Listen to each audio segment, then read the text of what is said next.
everyone. Good evening, good evening, good evening. Welcome, welcome, welcome, everybody. I celebrate you for joining me tonight. It's going to be explosive, it's going to be powerful, because we are checking if your relationship is toxic or is not toxic. I have people asking me questions here today about what they are going through in their relationship, and I'm going to be using that to explain if it is toxic or not. So as I'm writing it, please help me to be pinning them down. These are the questions, but it's between husband and wife now, not just relationship. But please, you can always relate it to other relationship. Join me, welcome. Please tell your friends, share. Let's dine on the table of wisdom, understanding, revelation together.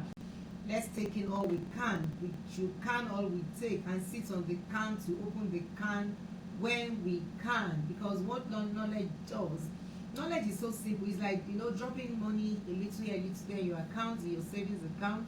When you need it, you definitely have it. But if you don't have anything there, there's nothing to draw. So we need to draw wisdom, especially when it comes to relationship. If you're married, you're not married, you're single parent, as it were.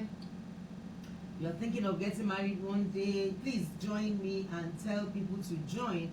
We want to know what is a toxic relationship, or how do you know that your relationship is toxic? How do you know that when you talk about toxicity, you are talking about a relationship that gives you stress. You go to work from morning to night, you are coming back again, there's another stress, there's another trouble. You're supposed to come home looking forward to going home, but you're not looking forward to going home. You're looking forward to probably chill somewhere, and that is why. Have you noticed every evening, different places in town? I live in Ibadan. There are places that cars are parked there, and men are serving bottles. One day I was driving, and my driver was driving along a particular area, and I asked him, I said, is there a party going on there? I said, no. I saw fleet of cars, guys, spread tables of different alcohol and all of that, and women are, who bring them and all of that. And it's like, excuse me, what's going on here? They don't want to go home. There's something that is wrong with their foundation, with their relationships, and they don't find joy, they don't have peace, they don't find happiness, they don't find zeal, they don't find enthusiasm in that relationship again. So they just felt, let's forget about it, and let me just chill out. So by the time they are coming back home, their kids are asleep. The man is not asking, how is your homework today? What are you doing? How far? Who hurt you? Who said what? Who touched you wrongly? Nobody is hearing that. Their kids they don't even know them. By the time they are waking up to go to school, the man has had an hangover. So he's trying to sleep and snore, just medicating their pains here and there.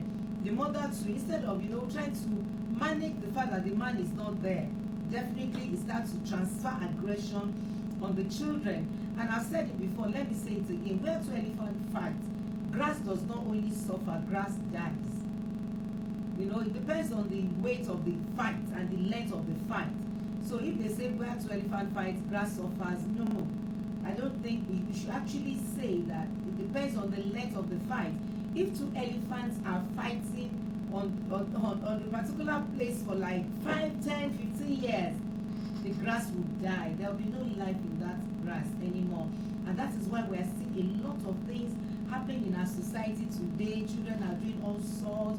Some of them are into all sorts of vices that you cannot even think of.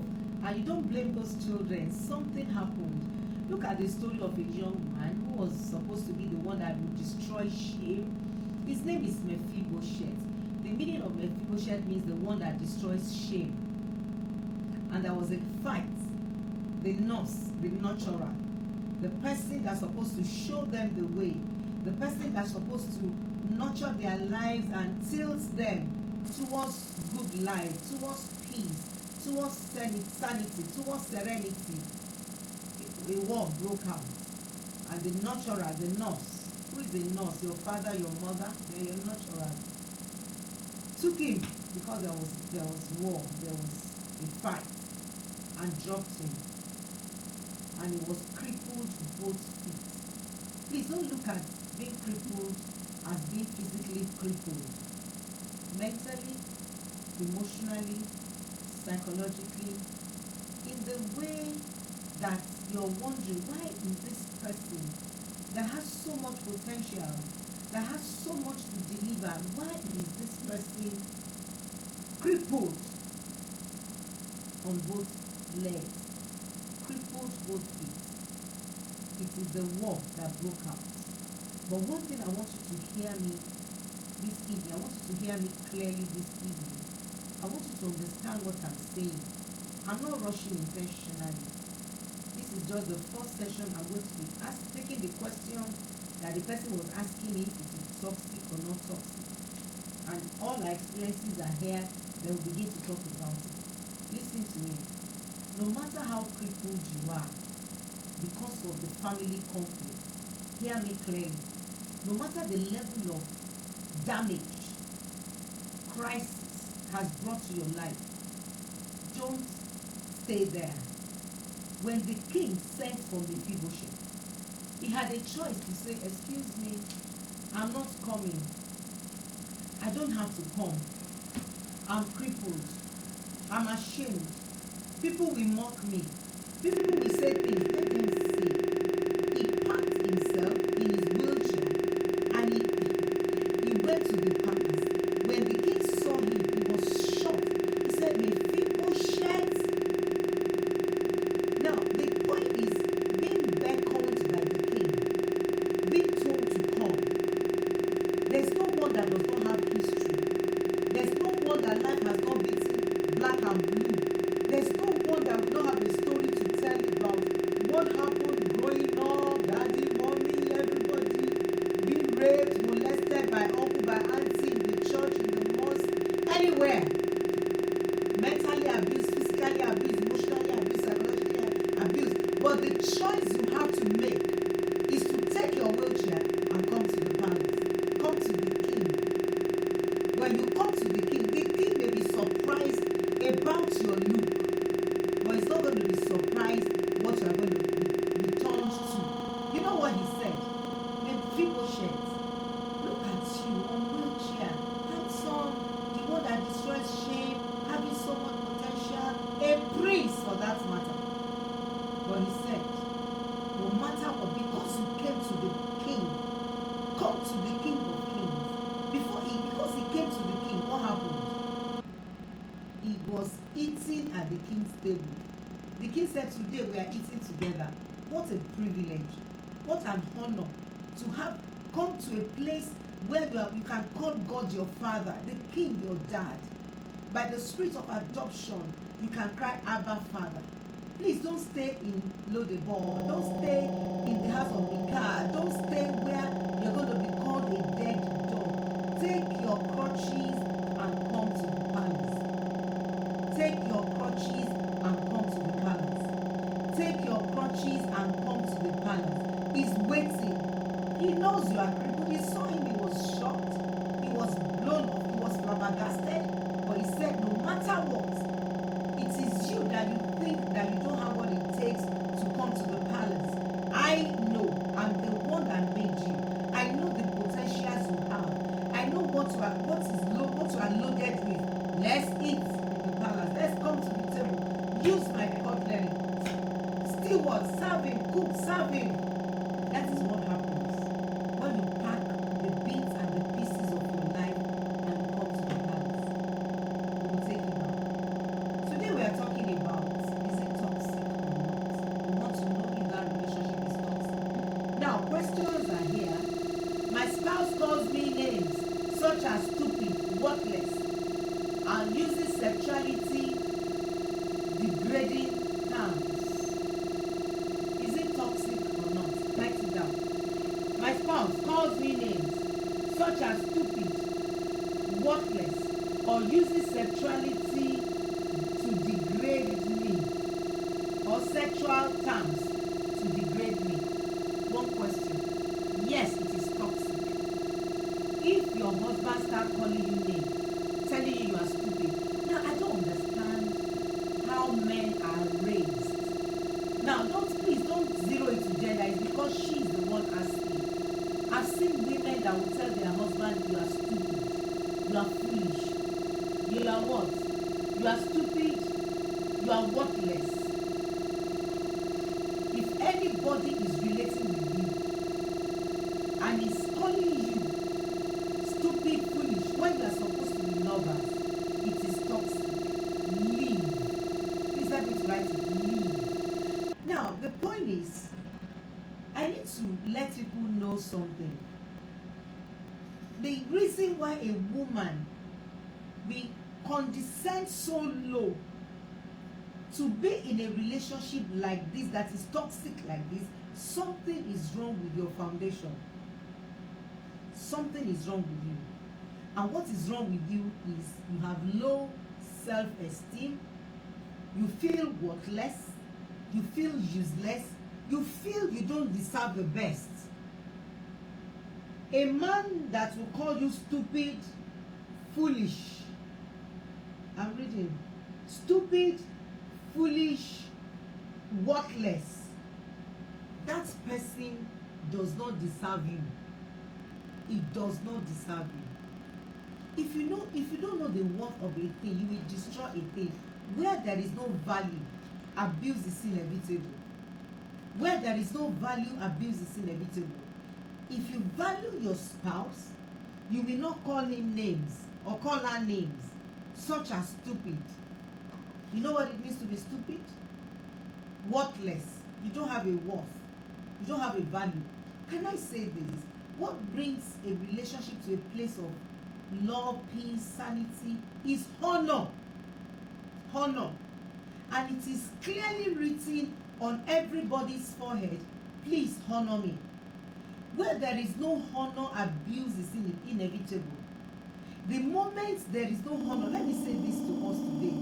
When you are talking about honor, is a spirit, it's reverential fear, not an, oh, it's coming, I'm scared. No, you are in awe, you revere, you value, you appreciate the person, you respect the person, what the person is to you.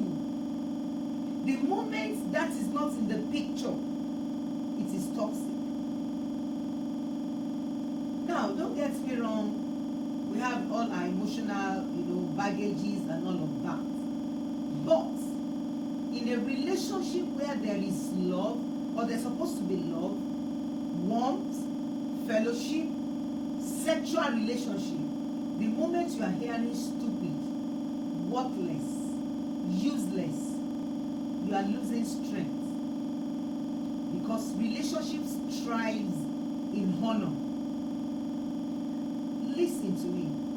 It is toxic when you are called names, or somebody is telling you things that by the time you stop, you finish listening to that person, the next thing is you are thinking of, why should I leave? I'm not supposed to leave. This is a question asking me, is it toxic or not toxic? It is toxic when you are called names. Anybody that does not have caution, does not know how to manage words, that person has emotional problem.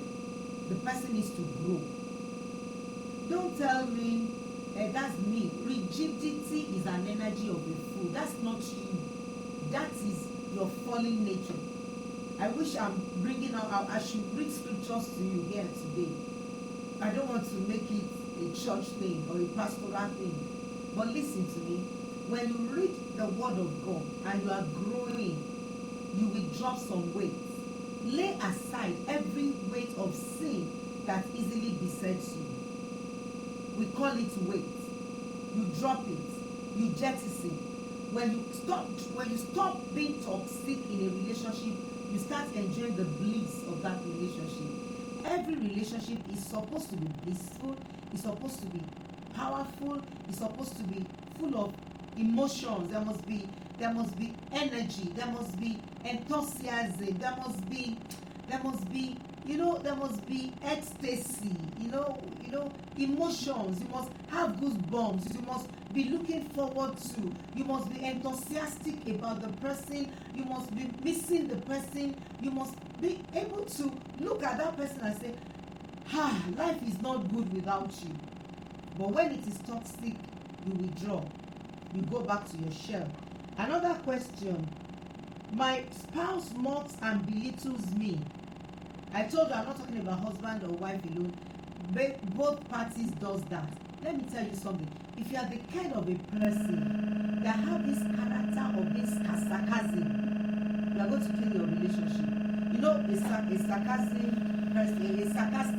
is someone that will always make jest of someone. It has become your second nature. Kill it. It will kill your marriage. It will kill your relationship. Because it's not every time the person you are married to is in the mood for sarcasm. Is in the mood of just trivializing, casualizing, you know, just poking the person. You know, it's sarcastic people. They poke people. They provoke you. They mock your effort. They trivialize your dream. They say, you can't do it. How many people have done it? They are just not saying good things. If you are relating with someone that is sensitive and you are sarcasm, you are going to lose that relationship. Not the person might still be relating with you, but you will not get good. You will not have good. Let me put it this way: you will not have the privilege to know what is in the mind of that person because he will be keeping information from you. I've seen people that have asked me, I don't know what my husband is doing. I don't understand him. He will not understand because you are not taking what matters to him to heart. Have you noticed people that they will tell you anything? I've had people in relationships that tells me everything, even their struggles. There's nobody that I've related with that has a struggle that had not told me or confided in me. The only thing is, where do we go from here? What is the solution? Are you getting what I'm saying? The moment you are comfortable with someone, you are close to that person, the person will be chipping in some things. But if you are a sarcastic person, you are always talking what is out of order, or try to be rude, or try to say, you are not there, you are this, you are that. You can't do it. How many people have done it before? The person will stop talking to you. So my spouse mockery is another thing. Mocks me and belittles me. What is mockery? Mockery is making jest of someone. Don't mock your spouse. It starts from little things. You snore, you are dirty. You are like a malam. You spit saliva everywhere. Now, it's not that if it's bothering you, I need to balance this. If those acts or attributes is bothering you, there is a way you should say it. Don't say it in a sarcastic way. If you say it like that, it's going to be offensive. I'm doing therapy for a daddy that is 60 and the mom is 55. And you know, she gave me a scenario that happened this week, and I just said, oh my God, old people. The husband is a control freak. I'm still going to do personality assessment for them to be sure that the man is not having any antisocial personality disorder. But there's a way that particular episode, the woman would have handled it better. That will still generate peace. And the man can actually apologize and say, oh, I'm sorry, I didn't know that. But the moment the man brought it back, she brought it blows, everything blows. And these people are old. This woman is having health issues now. She's battling with blood pressure. She's battling with ulcer. She's battling with headache, consistent headache. I've said it before. I'm just pleading to everyone that dares to listen to me. Please do everything. There's no price that is too high to pay to make sure that your relationship is on point. Why is a tough place to be when you are not raising your kids together? Your health is your relationship. Your wealth is your relationship. Your happiness is your relationship. The happiness of your children is your relationship. Now, you can be saying that I'm handsome, I have 6 packs, my erection is on point in my sexuality, I can sleep with anything, I'm good to go. There's going to be a time, and that time is here. I tell people there's nothing like tomorrow. Everybody's tomorrow starts today. It's just going to come like a flash. I've asked myself multiple times, when did I turn 40? When did I turn 50? This is 60. Time is short. you know that time is short, you will do everything. Because listen to me, a relationship you have not built over the years, you now want to do fire brigade approach. It doesn't work like that. We are not wired that way. If you listen to my episode, I don't know if is it toxic or not, or yesterday question and answer, I forgot where I talked about a set of dogs that we have. If a dog can be traumatized for a very long time, several years after, they will still back the people that sold them out. How much more the trauma you are put in a woman that you can count over 20, 30, 40, 50 women. You have extra children outside that she does not even know.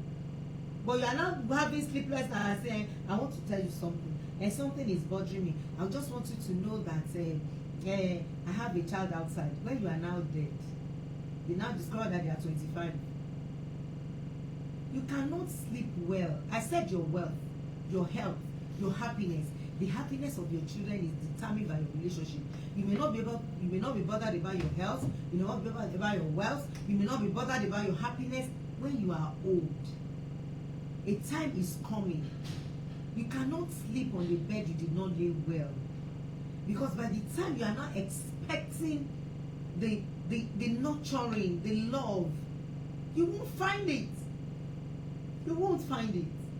You have to hum to God. If you are hearing me today and it's like that with you, life may not be fair, but God is faithful. I want to encourage you to build your life in God. That even if you sleep now, meaning that you die now, your life will be a pleasant surprise to other saints when they join you. Because listen, it is a very tough place to be if you are in a toxic relationship and you have to be there for life. And if you are hearing me, you can change. It's not too late to change.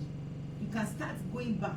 The only set of people that cannot change, they are narcissists.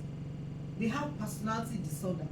They don't believe they have a problem. The day the prodigal son said, what am I doing here? I'm going home. That was the turning point. The day you say, Lord, I've been living in sin. What is this? I'm sorry, Lord. And you are remorseful, you are repentant, you cry. That's the end. But a narcissist will always give you more. You will see the question. I'm still answering her questions. It's not question and answer, is it toxic or not toxic? But these questions are showing us that we need to understand this thing that we're talking about when your spouse belittles you. He belittles you, he mocks you. Belittling is another thing. You know what it means to belittle someone? If you're in a place, maybe in front of your children, say you are stupid, you don't know how to talk. Please call your mother for me, she's not intelligent, she's not smart. That relationship is toxic. If your spouse belittles you and mocks you, is toxic. You should not be pushed down or pulled down by your friend. Your husband, your wife should be your friend, vice versa. Some women, there was a child, they asked, what's the name of your mom? I don't want to speak Yoruba here. She said, Oloshi. I don't know the English of Oloshi. Meaning like stupid. And they asked the boy, what's the name of your dad? He said, the one that he said is not correct. Olori Buruku. Because that's the name they hear at home. And it happens. It happens. So listen to me. When your spouse mocks and belittles you, my spouse mocks me and belittles me, is it toxic or not? Yes, it is toxic. Toxic. My spouse, my husband or my wife tells me that I would never have a partner that is better than him. Who says? Who says? That is manipulation. That is mind gaming. You can't get somebody better than me. I'm the only one that can marry you. Is a lie from the pit of hell. He's just trying to push you down and pull you to a place of having no worth or value. And the moment, listen to me, the devil does not destroy a man until he has destroyed his identity. We are all dealing with the issue of identity here. Identity is important. Your image is your presentation, is your perception, is your courage, is your productivity. The moment you feel small, you can't be productive. You can't achieve. And that's why one thing Calvary does to us is to help us to build back our self-image. I found my place in Calvary, listening, reading the word, sitting on the word. I don't have nothing. I don't have no self-esteem. I told you yesterday, I sat for 2 years to deal with the root of rejection. If you don't accept me, it's your business. You are the one losing. I will live my life in such a way that you will need me one way or the other. Even if you are going to be like Nicodemus, you will need me in a corner in a way. That's the way I want to live my life. But I did not get there. Because my first name was rejection, my last name was rejection, my middle name was rejection. I was feeling the weight of rejection from my soul after being born again. Don't forget, it's your spirit that is born again. My soul was choked up because of rejection. From the womb, I was rejected. My mother separated when I was 6 months. So what do you expect? A pregnancy that is even wanted. And maybe you got married legally and you are fighting all the time. It affects the pregnancy, not to talk of when your paternity was 100% rejected and doubted. But I had to build myself, work on myself. So if somebody is belittling you, don't belittle yourself. Look into the scriptures, look into the law of liberty and build your validation there. I have not been given the spirit of bondage again to fear. I've been given the spirit of adoption. I can cry, Abba, Father. I'm too sure. The devil can't do anything about it. I was just asking myself yesterday, I said, God, why are you so good to me like this? What did I do to deserve this kind of mercy that you are showing me these days? I'm scared.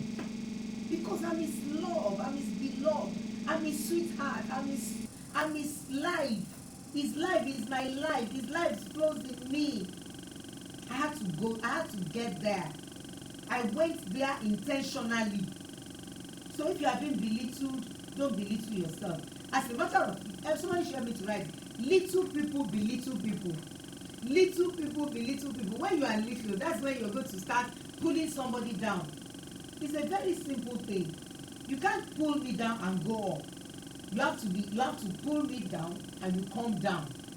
And that's the way it is. If I keep lifting you, I keep going up.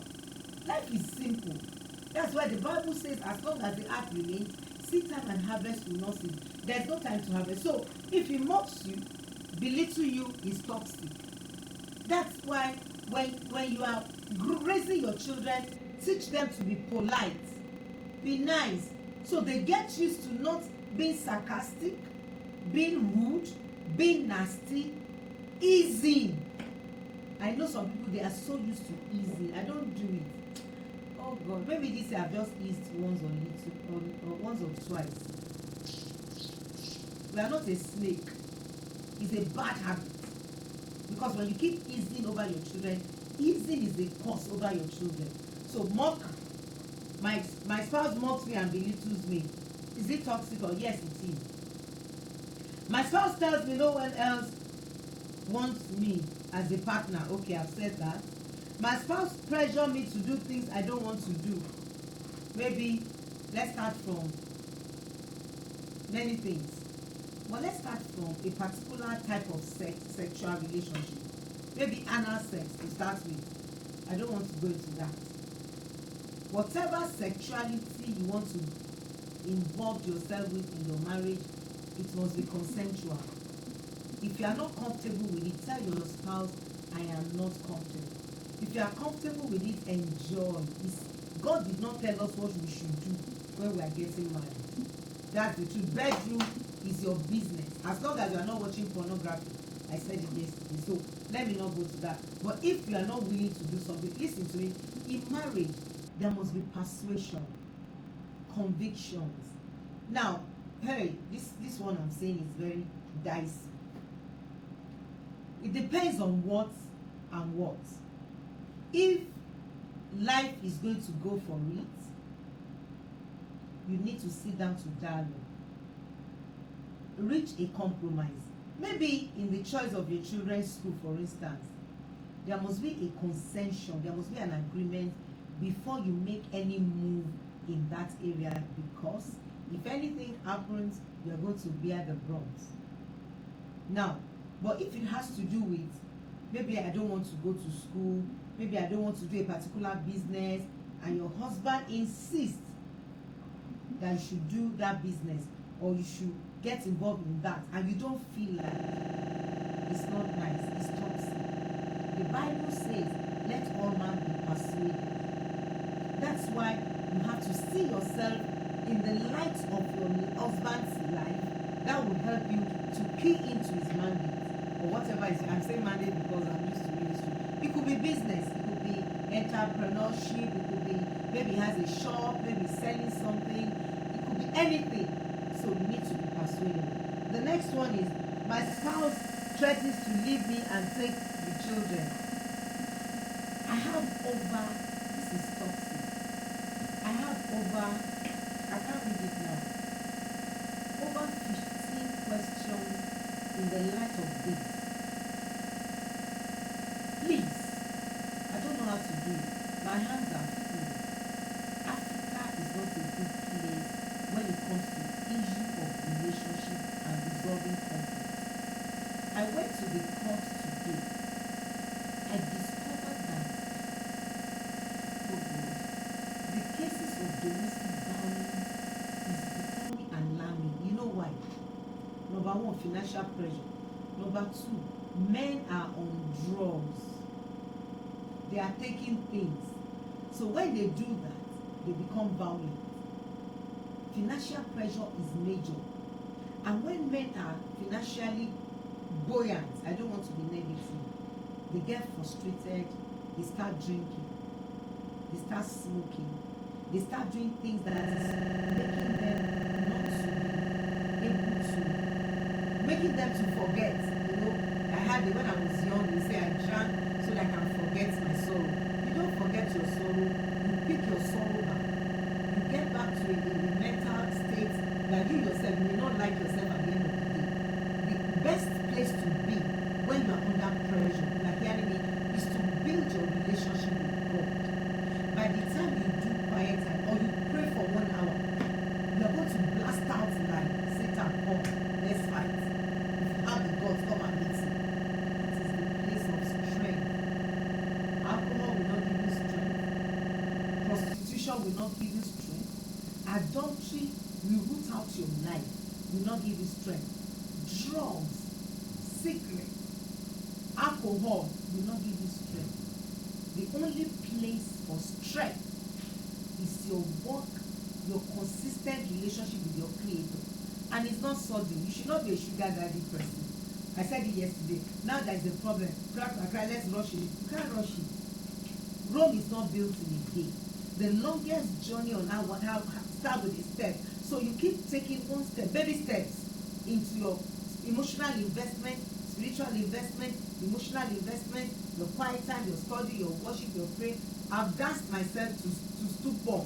I didn't say I drank. I danced today because I need to dance. Keep dancing. When the devil thought he was going to pull you down because there is a financial problem, you keep dancing. Job said, I know my Redeemer liveth. Job said, in his light I walk through my darkness. Job said, if a man dies, shall he live again? In the days of my appointed time, I will wait till my change comes. Change will still come. It cannot continue like this. From take it to the bank. Seasons are seasonal. Have you sat down to ask yourself, this thing that I'm going through now, have I been there before?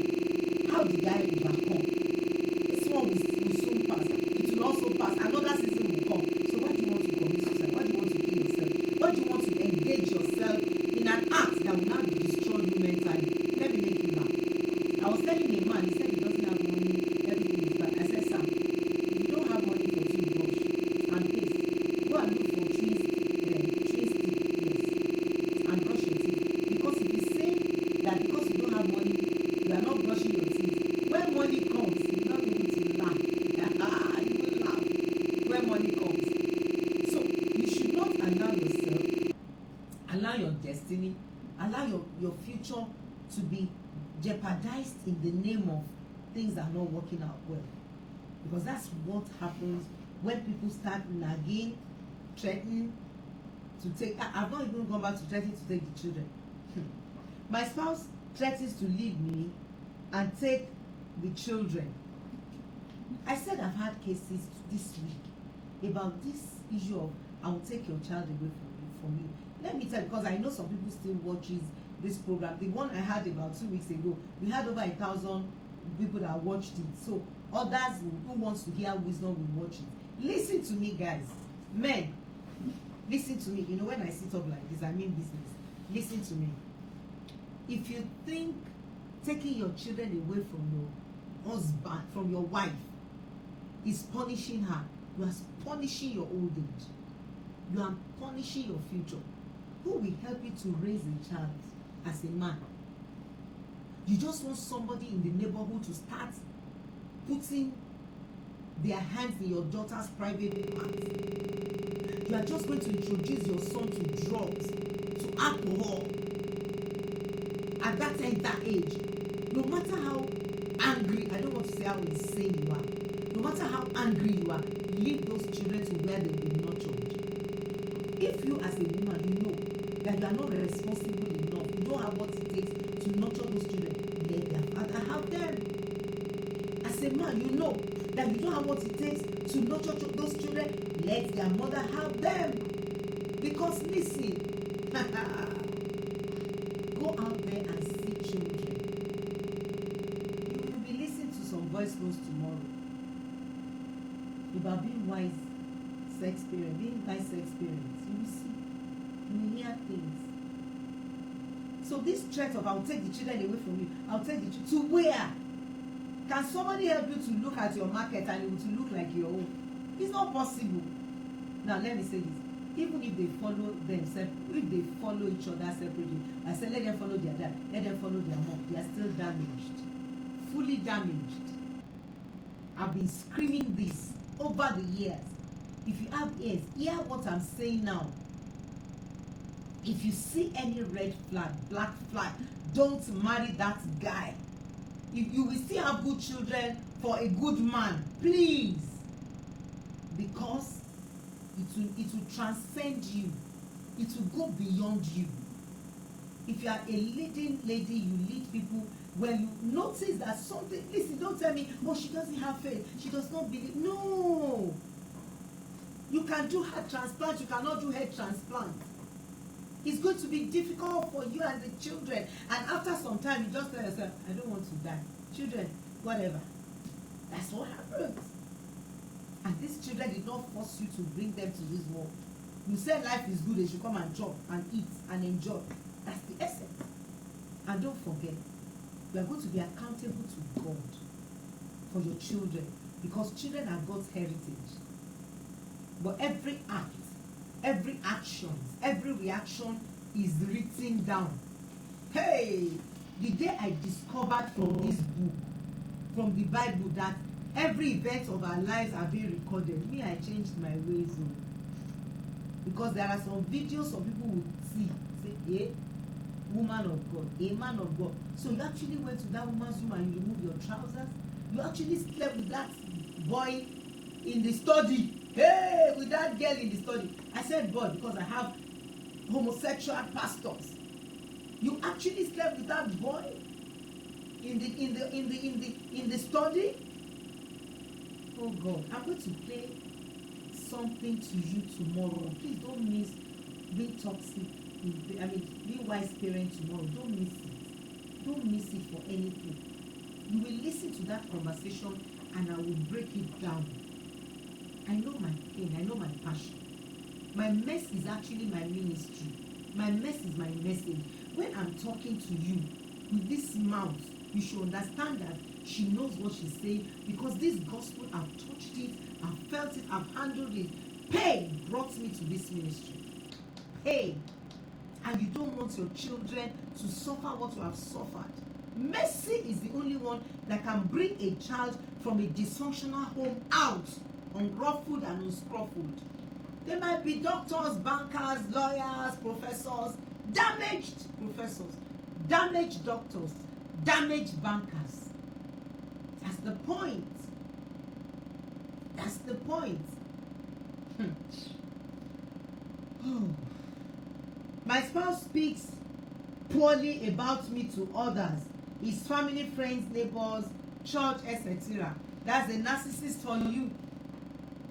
They blackmail you. They destroy you. It's toxic.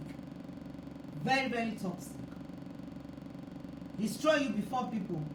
And what you guys don't know, you see, I'm a wise person. I walk in wisdom by the grace of God.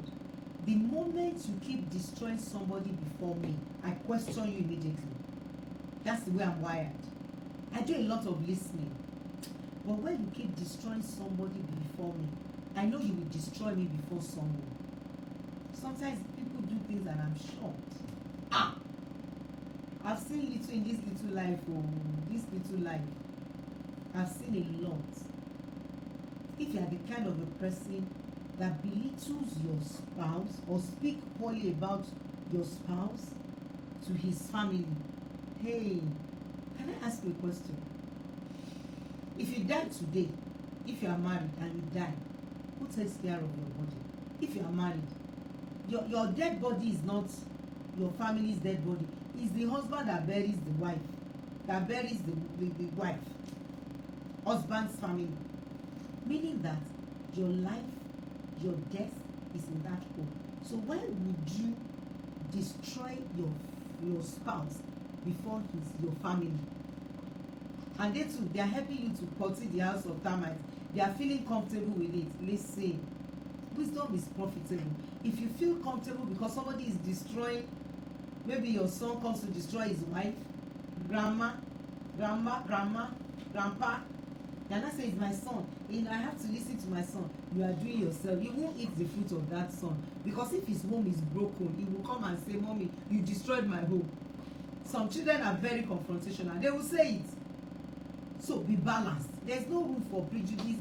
Don't take sides. Just be balanced. And tell yourself, it doesn't matter. Say the truth. Let the devil be ashamed.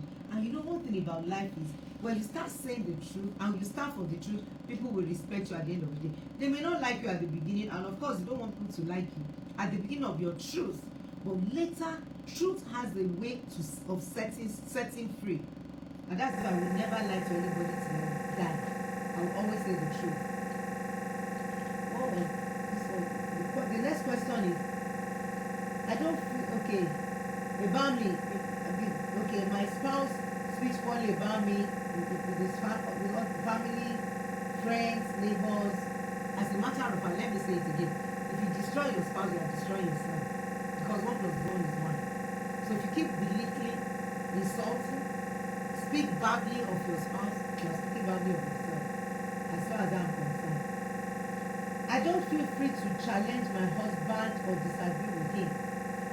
That is not toxic. That is learning how to communicate.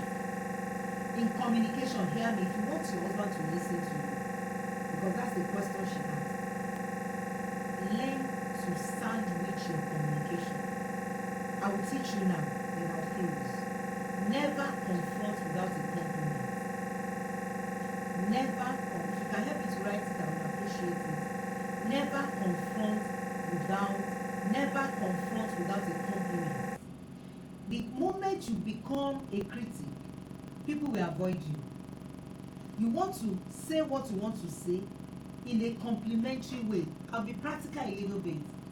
Probably your husband used to come from work, drop his boxers and his socks on the dining table. That is odd. That's the oddest of all. Very bad, right? His boxers, his socks. The boxers will smell, the socks will smell from work. In a weather like we have now in Nigeria, it's hot now, very hot. It's raining, but it's hot. Now, some women will say, are you a goat? Are you a pig? Why? You just come home, drop your boxers, drop your socks, nada.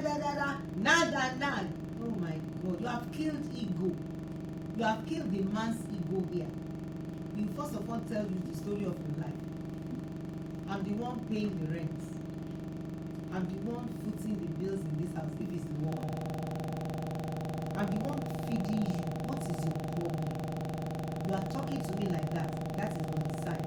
If he's not the one feeding you, he's not the one clothing you, he's not the one paying the bills, he's gone. He will go to one idiot. Pardon me. I'm not supposed to say that, but girl that your latchet you cannot lose, and start making passes at that one, because it's doing, sir, thank you, sir, appreciate you, sir, genuflexing, honoring. What to say is simple. Act as if, first of all, you can start by taking them to the room. You might not be, I'm teaching you how to communicate. Instead of thinking, you cannot say, you cannot tell him what you want. When I tell, no, let me read it. I don't feel free to challenge my husband or disagree with him. That's the question I'm answering. Now, you can start picking I said pampers, the boxers and the socks from the dining table, and take it to the room and put the boxers in the laundry basket and probably the socks in the laundry basket. You can do it many times. If he's not noticing it, you can start by saying, my dear, I'm teaching you how to communicate. I'm sure you must have had a busy day today. It is well. I understand the stress that men go through to bring food to the table. You are simply the best. Oh, this is the dining table, honey. Most of I see your boxers and your socks on the dining table. Wow, I know you are very tired. Let me take it to the room for you. I'll put it in a proper. I know, very soon. I think we should have our own business, child, so that my husband will not be going from morning tired and putting socks and boxers everywhere. Just want you to sleep. Please, somebody compliment what I said. Have I said it? Have I communicated it? Is he going to get angry? Answer me. Let's be interactive. Answer me. Is he going to get angry? Is he going to react? Is he going to? Is that act? Will it bruise his ego? You have said what you need to say without feeling bad or without being afraid that he's going to react to you. Thank you, thank you, thank you. He's not going to react to you because you complimented him. You said what you wanted to say, and you end it with a compliment. So never confront without a compliment. Say what you want to say. Look for praiseworthy qualities. Look for a topic that he likes. You know, another thing where husband and wife don't communicate. They don't talk. You know why? They don't discuss the topic of their interest. You know men. By the time they sit with you for 5 minutes, I know men. It's what is driving them that they'll be talking about. They won't talk about anything. Something is driving them. It's business, their work, their profession, the contract, the whatever is the one they'll be talking about. If you don't engage in that kind of discussion with them, you will not hear them talk to you. They will pick their phone and talk to somebody that will engage them in the pursuit of their dreams. I think I have to stop here. If I don't agree with my husband or don't want what he wants, I have a price to pay. It's just communication. Please, let's develop a good communication skill. You don't have to pay any price. You don't have to suffer anything. It's toxic, actually. But what I'm saying is very simple.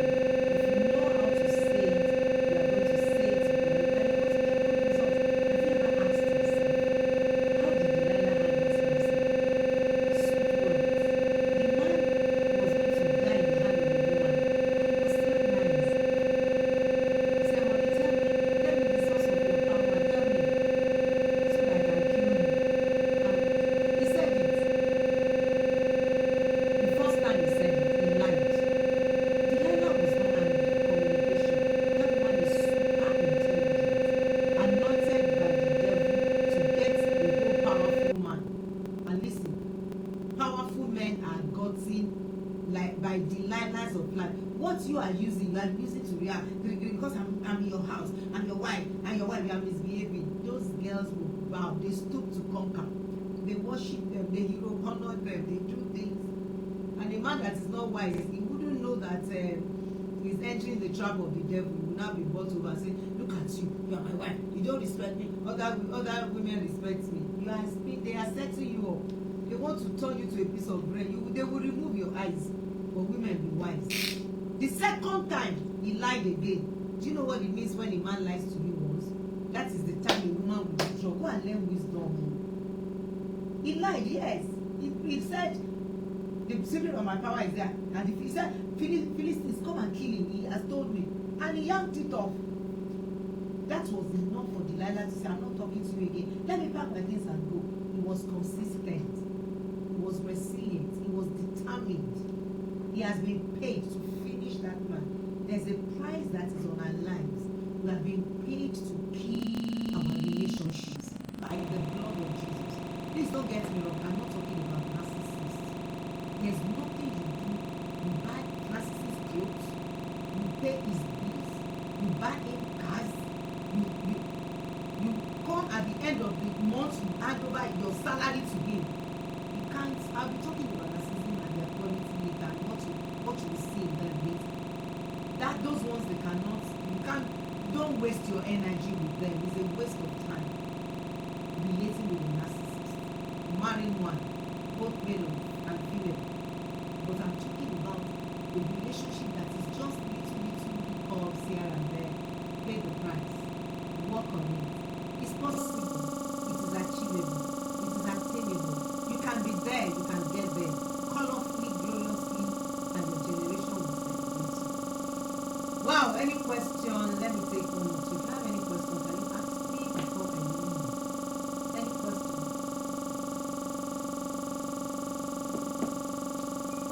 Any question? Yes, let me take one. Somebody asked. Good evening. Any question? Yes, let me take one. I'm waiting.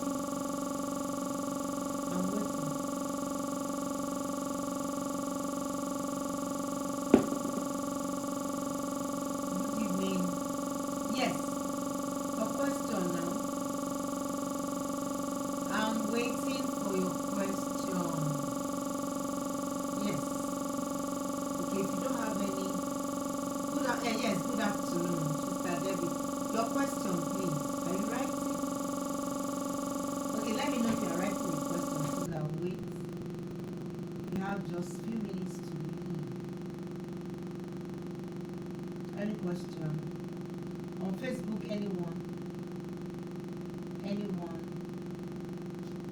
Any question? Is it toxic or not? I think I've had people asking me questions if their relationship is toxic, and I think I've answered just few of them today. I think I answered like how many now? I think I answered 5. I wrote 5. I think I have answered 5. There's a particular one here. I'll answer it next week. My spouse uses the Bible to criticize me or get me to do something he wants me to do. That is common with Christian husbands. The Bible says, submit yourself. They will not share, they will not read the one that says, husband, love your wife as Christ loves the church. Can I tell you something about love? There's no man that would love a woman that woman will not submit. We didn't submit to Christ when he loves us. He loved us, he now submitted to him. That's why love was the first one. I use the question icon, ma. Where is it? Please, ma, check your question icon. Where is that? Are you sure I am? Okay, there's a question. Okay. Yeah, I got it. I'm great. What is your take about people assuming things about their partner? Assumption is a sin. Ask questions. Assumption is a sin. Now I know that question. There's a question box there. Okay, I got it. So I'll go back to it. Assumption is a sin. Ask questions. Now people don't ask questions because they don't know how to say it. You can start. They have taught us sandwich communication. There's what I call puzzle communication. You raise a topic, it will puzzle you. I said this, or confrontational question in a nice way. But ask questions. Don't. What was? Let me look at the question again. What is your take about people assuming things about their partner? Don't assume. Assumption is a sin. Assumption. Let me come to from this side. Assumption can be: is he sleeping around, or checking his phone or trying to snitch on him or something, you will have stroke. What you don't understand, ask question. Send me a DM, because I'm teaching almost 1,000 people at a sitting on this platform. I wouldn't want to generalize it, but if something is bothering you and you want to, you are not too sure, you are assuming, I can teach you on, if you explain the scenario, I can teach you on how to talk about it, and that will be a bonus. Yes, let me check another one. I didn't know there's a question box here. How do you deal with a man who insists that he must revenge any wrong done to him? That man is not emotionally mature and is toxic. Even God says vengeance is mine. You can't revenge. You can't. If God fights for you, you'll be so scared. He's a toxic person. That relationship is toxic. You say it's to forgive. Even teeth and mouth used to bite themselves. You know how many times I used to bite my teeth? Did I now tell the dental doctor or my dentist to remove all the teeth? I won't be able to. I'll be talking. I won't be able to talk. We bite each other. We forgive and we let go. So telling your spouse that you have to pay dearly for the offense is a sign that the boy is not a man, is a boy. Even if you're a woman, you're like that, you're not mature. When a thing happens and the person is penitent and is repentant, good to go. Good to go. Good to go. Beautiful. And you keep living a beautiful life. Do you know that forgiveness is a gift to give to yourself, not to the offender? When you release people in your heart, you'll be able to pray. You can't be bitter and be better. You won't pray. I don't know about you. I don't. If I don't have peace, I don't have peace. I won't study. I won't pray. And there's so much demand on me that I have to pray. I have to study. That's the beauty of life. And listen to me. If you keep living in bitterness, you're going to lose your mind. Bitterness defiles. It contaminates. Unforgiveness, bitterness is the umbilical cord that holds you to your life. People can be very funny. I've seen human beings in this my little life, and I'm learning every day. So you keep learning too. We have strange human beings on earth. God is dynamic. It's only God that knows the heart of men that can relate with men. Some of us we try, but it's still difficult. So you need the wisdom of God to do it. Any other question in this box? I have just two. So don't and then it's manipulation also. If you have said sorry, you have said sorry. And make sure it's not sorry, I said sorry. Be deliberate, be intentional about your apologies and let him know that you are really penitent. That's another thing. If your husband says he's going to revenge for what you have done, probably has not seen a genuine repentance. I need to balance that too. Now, what is repentance? Think and done. Meaning that you will not do it again. You have done it before. Now, if you say you have repented and you kept repeating the same thing, it makes the man or the person in question to query and question your repentance or apology. Yes, question going. I think we are good